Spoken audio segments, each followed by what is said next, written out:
Tao Solandis was published just last month in September by Daryl William Moore. You might know him better as Sci-Fi Odyssey. And as a science fiction booktuber myself, I have an immense respect for the work he does on the platform. Now, Tao Solandis itself is a space station that is orbiting and is powered by a black hole at the very end of time. So this is after all of the stars have already died out, and so this station only exists because this black hole is still alive. Now, within Tao Solandis, an archive has persisted for billions of years, and it chronicles all of life, all of its contributions, now that life itself is gone. Now, the station itself is actually managed by an AI, so Tao Solandis is alive in a sense. It's essentially the last type of life form, and this intelligence has fragmented itself, creating a humanoid female figure just to greet and better communicate with its long-awaited visitor, a human male known as the Wanderer. He is seeking one very specific artifact housed within Tao Solandis, but he is instead subjected to a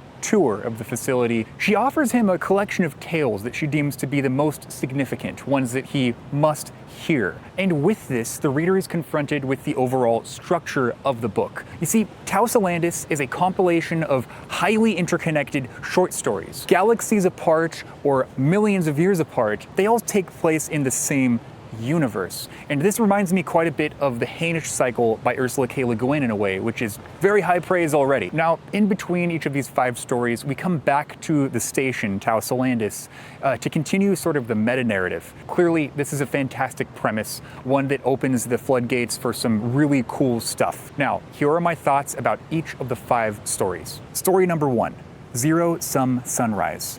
A rogue agent uncovers the apocalyptic schemes of a godlike AI. Now, there are some things I really liked about this story. It is a space opera, a little bit like A Fire Upon the Deep. It's got some of those similar vibes, and the entire story sort of concerns a disappearing planet. It's one that has vanished, and they're trying to figure out what the hell happened to it. Now, I don't think that this story is bad by any means, but it simply is not a good representation of what there is to come. It doesn't quite hit the high notes that the majority of the others are able to hit consistently. Now, Moore's colorful and expressive prose is alive here from beginning to end throughout the entire novel, and this is no exception. However, this story in particular has a few issues with POV that I think stem from an over-convoluted structure to how the story is being told. But that's all you're going to hear about this first story, because I don't want to dwell on the one thing that didn't work for me. I don't want you to get the wrong idea here. And please take a moment to recognize that this critique shows how honest my review is, and that anything following is genuine feedback. Story number 2, The Shard of Thea. A celestial fragment reveals humanity's cosmic origins. Now, this is top-tier hard sci-fi. I can't begin to describe the whiplash of going from the first story to this one. Like, it is so incredible. I was shocked, perhaps almost as shocked as the characters within the story when they discovered the Shard of Thea. You see, this story concerns humans in the near future after they've picked up sort of this gravitational pulse occurring within the solar system, larger than any planet is giving off. At first they think, is it a rogue planet, or is it this, or is it that? And eventually they're able to find this tiny rock spinning amongst the icy rings of Saturn. And this tiny thing is emitting this obscenely powerful gravitational force. And this winds up being, in fact, the single most significant discovery in all of human history.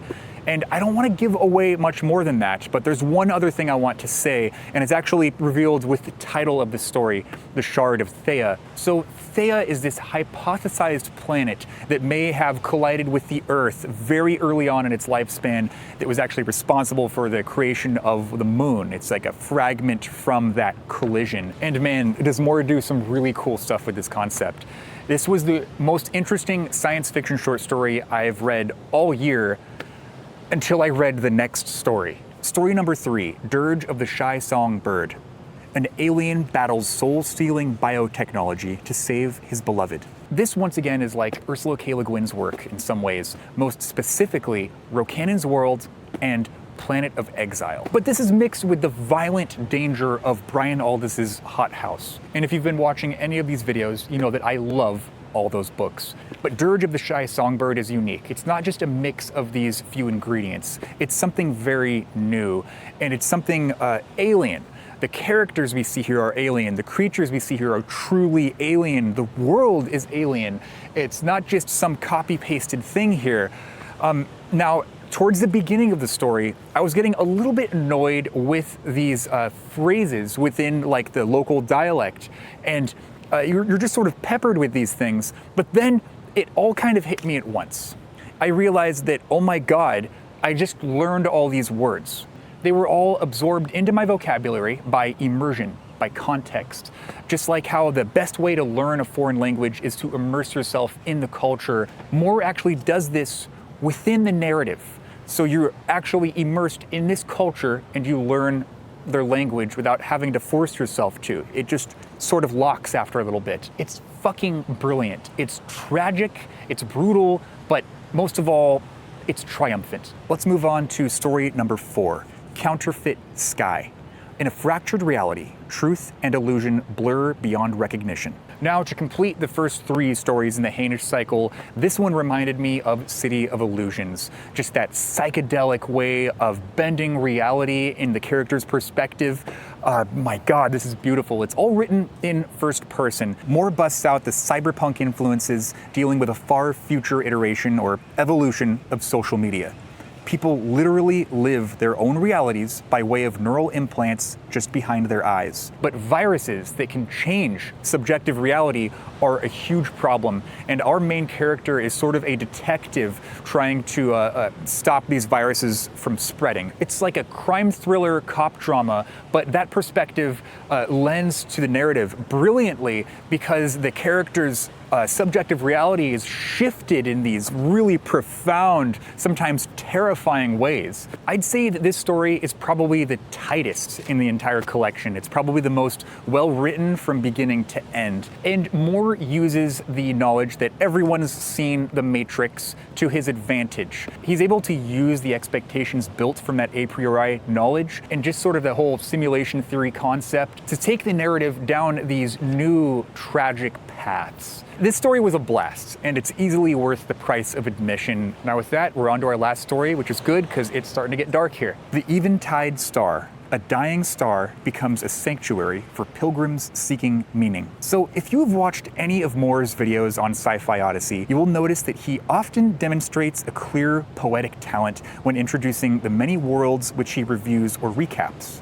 And that's implemented throughout this novel on many occasions. But this story in particular works as the best excuse to immerse the reader in ever-fresh, fantastic realities, one after another. Now, a good portion of the story is direct world building that also happens to be the plot. Writing-wise, I am quite conscious that there are a lot of tells going on here, but because I love science fiction, because I love all of these unique ideas that he's just bombing us with, I'm captivated. I love it. But once again, as a writer, I have to say, yes, things are tipped more towards that tell side than the show side.